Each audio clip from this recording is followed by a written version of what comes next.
अब हम exercise 1.3 start करने से पहले यहाँ पर थोड़ा सा कॉन्सेप्ट समझेंगे डेसिमल एक्सपेंशन का। इसमें क्या होता है, देखो आपके पास जितने भी रैशनल या फिर इरेशनल नंबर होते हैं आप उसको डेसिमल में कैसे लिख सकते हो, आपको यहाँ पर ये सीखना है। और इस एक्सरसाइज में भी हम सिर्फ यही सीखने वाले हैं। तो उससे पहले आपके पास एक कॉन्सेप्ट क्लियर होना चाहिए कि जो आपका डेसिमल एक्सपेंशन होता है ये कितने टाइप्स का होता है, ये कैसा होता है, ये क्या होता है इसमें। तो डेसिमल एक्सपेंशन आपके 2 टाइप्स के होते हैं, एक टर्मिनेटिंग डेसिमल एक्सपेंशन, दूसरा आपका नॉन टर्मिनेटिंग डेसिमल एक्सपेंशन। अब टर्मिनेटिंग डेसिमल एक्सपेंशन में आपके रैशनल नंबर आ जाते हैं टर्मिनेटिंग, ठीक है। और दूसरा आपका नॉन टर्मिनेटिंग डेसिमल आपके 2 टाइप्स के होते हैं, एक आपका होता है रिपीटिंग डेसिमल, दूसरा होता है नॉन रिपीटिंग डेसिमल, ठीक है। अब हम इसके बारे में थोड़ा और तो पहला आपका क्या है, टर्मिनेटिंग डेसिमल एक्सपेंशन। इसमें क्या होता है, in this our reminder become 0 after some time. इसमें क्या होता है, हम जब भी कुछ भी डिवाइड करते हैं तो उसमें फर्स्ट स्टेप में, सेकंड स्टेप पे या थर्ड स्टेप तक पहुंचते पहुंचते आपका रिमाइंडर जो है वो 0 बच जाता है। कहने का मतलब सिंपली इतना है कि आपका रिमाइंडर इसमें 0 आना ही है। तो आप एग्जाम्पल ले लो यहाँ पर, जैसे आपका एग्जाम्पल है 32/100। तो जब हम 100 को डिवाइड करेंगे 32 से, तो पहले क्या करेंगे, एक पॉइंट लगा लेंगे, ये 0 हो जाएगा। अब आप इसको डिवाइड करते हो 100 300 से, तो आपके पास कितना बच जाता है, 20। आपने एक पॉइंट यहाँ पे लगा ही रखा है, आपने एक और 0 बढ़ा लिया इसी पॉइंट से, तो 100 2 कितना हो जाएगा आपका 200। ये कर लिया। तो क्या हो गया, यहाँ पर पहले स्टेप पे आपका 0 नहीं आया, लेकिन सेकंड स्टेप तक पहुंचते पहुंचते क्या आ गया आपका 0। तो इसका मतलब सिर्फ आपको इतना ध्यान रखना है कि किसी भी स्टेप तक आपका 0 आ सकता है, लेकिन आपका रिमाइंडर हमेशा क्या आएगा यहाँ पर 0। तो टर्मिनेटिंग डेसिमल एक्सपेंशन के आपके जो एग्जाम्पल हैं वो सिर्फ रैशनल नंबर के ही होते हैं, और टर्मिनेटिंग डेसिमल एक्सपेंशन में आपके सिर्फ रैशनल नंबर ही। नॉन टर्मिनेटिंग डेसिमल एक्सपेंशन, तो जो आपका नॉन टर्मिनेटिंग डेसिमल एक्सपेंशन है ये आपके 2 टाइप्स में डिवाइडेड है।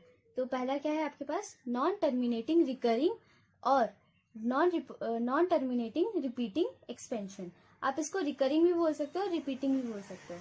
तो इसमें क्या है आपके पास, in this remainder repeat after some steps.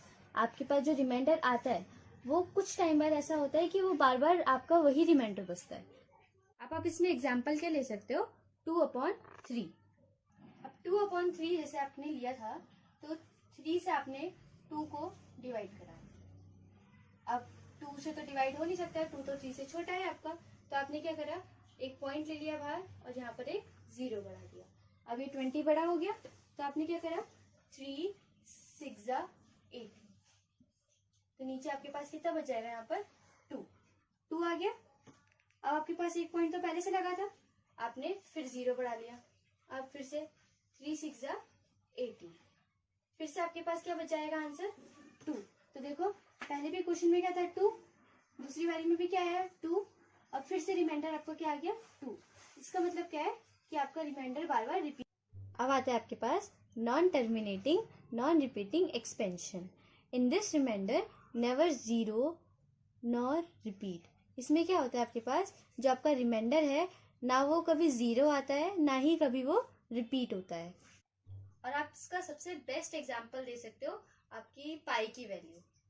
क्यों, क्योंकि देखो अगर आप एग्जाम्पल लेते हो इसका पाई, तो पाई की वैल्यू कितनी होती है आपके पास 22/7, ठीक है।